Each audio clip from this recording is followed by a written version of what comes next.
अब राजनाथ सिंह भी वहां से विदाई लेते हुए। लेफ्टिनेंट जनरल अशोक चौधरी, आपसे अगर हम समझना चाहें, एक ऐसी क्षति है जिसकी भरपाई मुश्किल है, लेकिन जब देश का प्रधान सेवक, देश के रक्षा मंत्री एनएसए वहां जाते हैं, परिवार के बीच मौजूद होते हैं, उनका ढांढस बंधाते हैं, उनके प्रति कृतज्ञता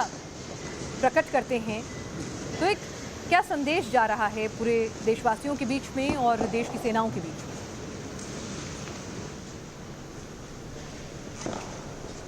आपने सही बताया कि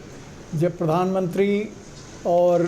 सभी इम्पोर्टेंट लोग जो इस हमारे देश के हैं वो आकर संवेदना प्रकट करते हैं, श्रद्धांजलि देते हैं, तो इससे एक बहुत बड़ा मैसेज जाता है, पूरे देश को भी जाता है और हमारे फ़ौज को जाता है। उनके जवानों का जो मोराल है वो हाई होता है, उनकी फैमिलीज़ का ऐसा लगता है कि हम अकेले नहीं हैं, हमारे साथ पूरा देश खड़ा है। अगर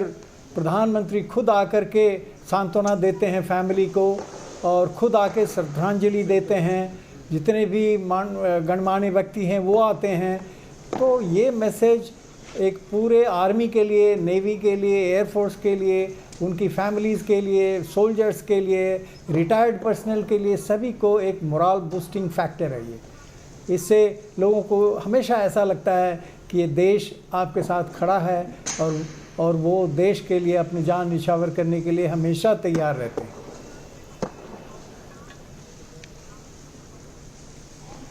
तो ये दो तस्वीरें इस वक्त हम आपको दिखा रहे हैं। प्रधानमंत्री नरेंद्र मोदी जो अब से कुछ देर पहले श्रद्धा सुमन अर्पित करके निकले हैं, इस वक्त की तस्वीरें हम आपको दिखा रहे हैं जब रक्षा मंत्री राजनाथ सिंह और एनएसए अजीत डोभाल यहाँ अंतिम श्रद्धा सुमन अर्पित कर रहे हैं।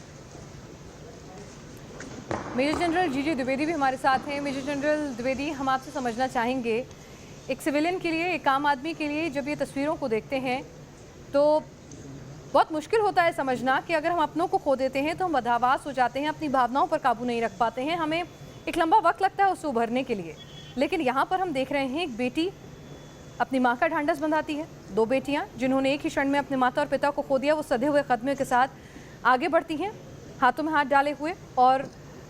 श्रद्धा सुमन अपने परिवार को अर्पित करती हैं, और बल्कि दूसरे जो परिवार हैं अपना गम भूल के एक दूसरे का सपोर्ट कर रहे हैं।